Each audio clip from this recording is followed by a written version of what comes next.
शिरपूर पशु पक्षी फार्माच्या दुकान स्थळ पाहणीचा अहवाल देण्यासाठी 8,000ची लाच स्वीकारल्या प्रकरणात धुळ्याच्या अन्न आणि औषध प्रशासन विभागाचे निरीक्षक किशोर देशमुख यांच्यासह खासगी पंटर तुषार जैन यांना धुळ्याच्या लाचलुचपत प्रतिबंधक विभागाने अटक केली आहे।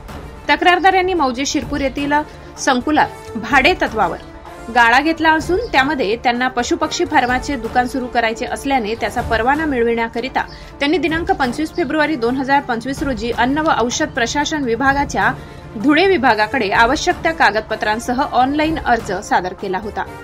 या अर्जाबाबत तक्रारदार व त्यांचा आत्तेभाऊ यांनी अन्न व औषध प्रशासन कार्यालय धुळे येथे जाऊन औषध निरीक्षक किशोर देशमुख यांची भेट घेतली।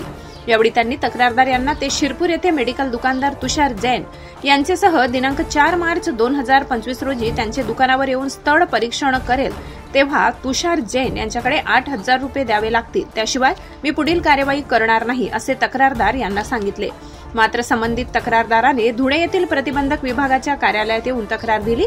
त्याप्रमाणे आज धुळे येथील पारोडा चौफुली येथे सापडा लावला असता खाजगी इसम तुषार जैन यांनी त्यांच्या कारने येऊन पंचासमक्ष तक्रारदार यांच्याकडे लाचेची मागणी करून लाचेची रक्कम स्वीकारल्याने त्यांना ताब्यात घेण्यात आले। तसेच औषध निरीक्षक किशोर देशमुख यांना अन्न व औषध प्रशासन कार्यालय येथून ताब्यात घेण्यात आले असून त्यांच्या विरुद्ध आझादनगर पोलीस स्टेशन येथे गुन्हा दाखल करण्याचे काम सुरू आहे। चॅनल सबस्क्राइब करा, बेल आयकॉनचे बटन दाबा, सोबत शेअर करायला विसरू नका।